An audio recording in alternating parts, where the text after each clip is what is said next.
Good morning, good afternoon, good evening दोस्तों। Kevin sir back from personal tutor, standard 7th history playlist आप लोग देख रहे हैं।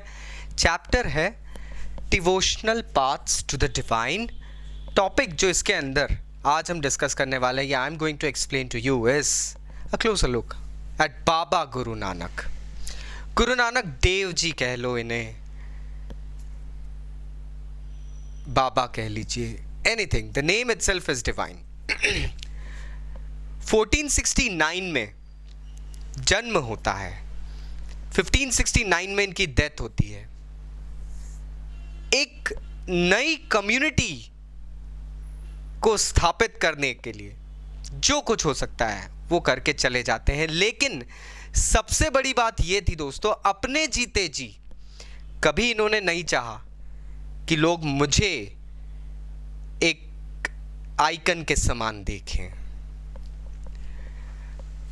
तलवांडी नाम की जगह, तलवांडी आज ननकाना साहिब के नाम से फेमस है, जो पाकिस्तान में आती है।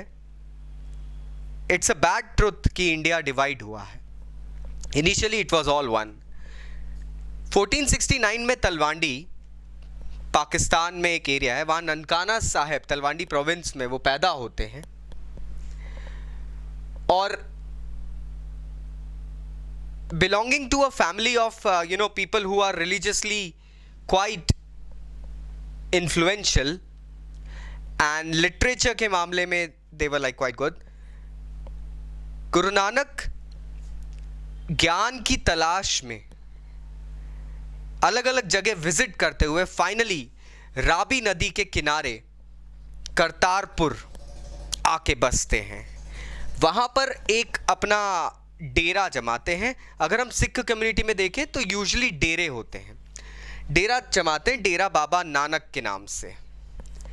इस डेरे में इन्होंने यूजुअली हिम्स, भजन, सॉन्ग, कीर्तन जिसे कहते हैं, उसके थ्रू गॉड की तरफ अपनी फीलिंग्स एंड एक तरीके से हम कह सकते हैं एक कम्युनिटी स्थापित करी, जहाँ पे सत्संग सॉर्ट ऑफ चीज़ होती है, अच्छे लोग आके बातें करते हैं, अपने विचार विमर्श होते हैं एंड ऑल थिंग होते हैं।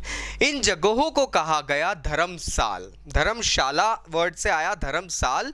Letter on they were called gurudwaras. Gurudwar, गुरु के द्वार पे आप आए हैं। यहाँ पे एक बहुत अलग चीज़ होती थी दोस्तों। यहाँ पे किसी भी इंसान में भेदभाव नहीं किया जाता था। इनफैक्ट यहाँ पे सारे कास्ट के लोग इनवाइटेड थे। सारे कास्ट से मतलब मैं लोएस्ट से लेके हाईली वैल्यूड क्लासेस की बात कर रहा हूँ, रिच क्लास से लेके पुअरेस्ट क्लासेस के लोग। इनफैक्ट लोगों का जेंडर भी यहाँ पर कोई बाउंडेशन नहीं रखता था। People could have been of any gender, they were open to be called the children of God. Guru Nanak के ये जो गुरुद्वारे होते थे, यहाँ पर ये इन्होंने जो ऐसे सेंटर्स होते थे, आज तक वहाँ देखा जा सकता है। कम्युनिटी हेल्प में they go ahead and make food for all who actually come। जितने भूखे आते हैं सबके लिए वहाँ खाना मिलता है। उस फिनोमिना को लंगर कहते हैं। And trust me, I've personally went and attended a few langars. They really provide you the best of the food, my friends. 1539 में गुरु नानक देव के बाद उनके सक्सेसर, उन्हीं के एक सक्सेसर लहना, जिनको बाद में अंगद, गुरु अंगद के नाम से पहचाना गया, आते हैं। इन्होंने गुरु नानक के जितने भी वो जो सेइंग्स थे, वो पुराने ज़माने में तो गुरु लोग अपने शिष्यों को ओरली कुछ बातें बताते थे और शिष्य उनको कंठस्थ करते थे। They used to memorize them and then forward it to the next generation and so on the story went on. इन्होंने उसको कंपाइल करा, उन्होंने मतलब याद करा एंड अपने सक्सेसर, अपने 3 सक्सेसर्स को बताया। उनके 3 सक्सेसर्स ने गुरु अंगद के ही समान उसमें कुछ अपनी ज्ञान की बातें जोड़ी और वो सब चीज़ें आखिरी में मिल के गुरमुखी एक लैंग्वेज बनाई थी गुरु अंगद ने। गुरमुखी में उन सब चीज़ों को कंपाइल करने का श्रेय जाता है। The credit goes to Guru Arjan, that is in 1604। अब गुरु नानक के बाद में काफ़ी सारे gurus had arrived and they had given the legacy to their successors. इन सभी के कंपाइलेशंस भी इसमें थे। साथ ही साथ इसमें हमको कुछ और रिलीजियस सेक्ट्स के कुछ फेमस इन्फ्लुएंशियल सेंट्स की सेइंग्स भी मिलती है। फॉर एग्जांपल शेख फरीद, जिन्हें बाबा फरीद के नाम से जाना जाता है, संत कबीर, जिनके बारे में मैं आपको बता चुका हूं, Bhagat Namdev, again a class, and Guru Tegh बहादुर। इन सब लोगों के जो भी सेइंग्स थे, ये कंपाइलेशन थे 1604 में। फाइनली गुरु अर्जन सिंह जो हैं वो कंपाइल करते हैं, और गुरु तेग बहादुर जो हैं वो इस चीज़ को पूरा मिला के एक फाइनल कंपाइलेशन बनाते हैं, जो उनके पुत्र गुरु गोविंद सिंह 1706 में गुरु ग्रंथ साहिब के नाम से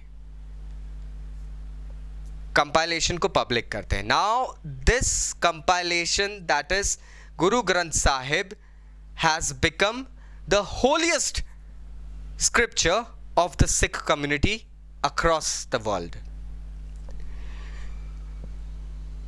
सिख कम्युनिटी में गुरु नानक की मेन टीचिंग्स थी। ही वॉज इनके फॉलोअर्स तो काफ़ी सारे थे, लेकिन ज़्यादातर फॉलोअर्स इनके जो हमको दिखते थे वो किसी क्लास स्पेसिफिक से दिखते थे। For example traders, people who were into agricultural practices, artisans, they were craftsmen and all as well. अब गुरु नानक का ये कहना था कि लोग ऐसे कम्युनिटी में होने चाहिए जो सेल्फ प्रोडक्टिव वर्क करें और कम्युनिटी की हेल्प भी करें। मतलब they should be going ahead and doing some work that would be productive, bringing out some benefits, और साथ ही साथ कम्युनिटी की सेवा करने के लिए भी वो रेडी रहें। ज़्यादातर वर्किंग क्लास दिखते थे हमको। इनफैक्ट एक वक्त ऐसा आया था 17th सेंचुरी के आते आते कि रामदासपुर, जिसे आज हम अमृतसर कहते हैं, रामदासपुर में गुरुद्वारा जो है हरमिंदर साहिब, जिसे we know probably as golden temple, वो एक ऐसी जगह बन गई थी दोस्तों जहां पे खुद का पॉलिटिकल सिस्टम, खुद का गवर्नेंस और एक सेल्फ गवर्नेंस की एक ऑर्गेनाइजेशन सॉर्ट ऑफ बन गया था। अब ये ऑर्गेनाइजेशन लोगों ने इसको a state with in a state, या अब रिमेंबर दिस थिंग फ्रेंड्स, उस वक्त इंडिया में मुगल एम्पायर का राज था, and with in a state एक स्टेट बन रहा है, सिख कम्युनिटी डेवलप हो रही है। तो दुनिया के लोगों ने इस कम्युनिटी को state with in a state के नाम से जानना शुरू करा। इन 1606 प्रोबेबली जहांगीर ने एज अ थ्रेट देखा सिख कम्युनिटी को कि ये लोग धीरे धीरे बढ़ रहे हैं, they are probably a threat future में। He went ahead and ordered the killing of Guru Arjan in order to safeguard the future progresses. But it was in 1699 that Guru Gobind Singh reorganized the Sikh community and इन्होंने स्थापित करी खालसा पंथ। खालसा पंथ basically सिखों की वो community थी that also went ahead and worked eight safeguarding their benefits. Now Sikhs were not just a community जिसे दबा दिया जाएगा. They went ahead and started defending their religious practices because now it had become a leading sect. एक पूरा एक community बन चुकी थी दोस्तों. एक आदमी एक चीज में भरोसा करता है. मैं अपने सारे हिस्ट्री के friends students, they are usually friends, बताता हूं उनको मैं even in my personal lectures that when a single person starts believing into something, उसे बिलीफ कहा जाता है. कभी उसे अंधविश्वास, कभी उसे भरोसा, कभी उसे उसकी भक्ति कही जाती है. लेकिन when thousands of people start believing in the same doctrine, it becomes a religion. So वो अब सिखिज्म एक रिलीजन बन चुका था. रिलीजन इसलिए भी बना था क्योंकि गुरु नानक की जो सेइंग्स थी वो बड़ी सिंपल सी थी.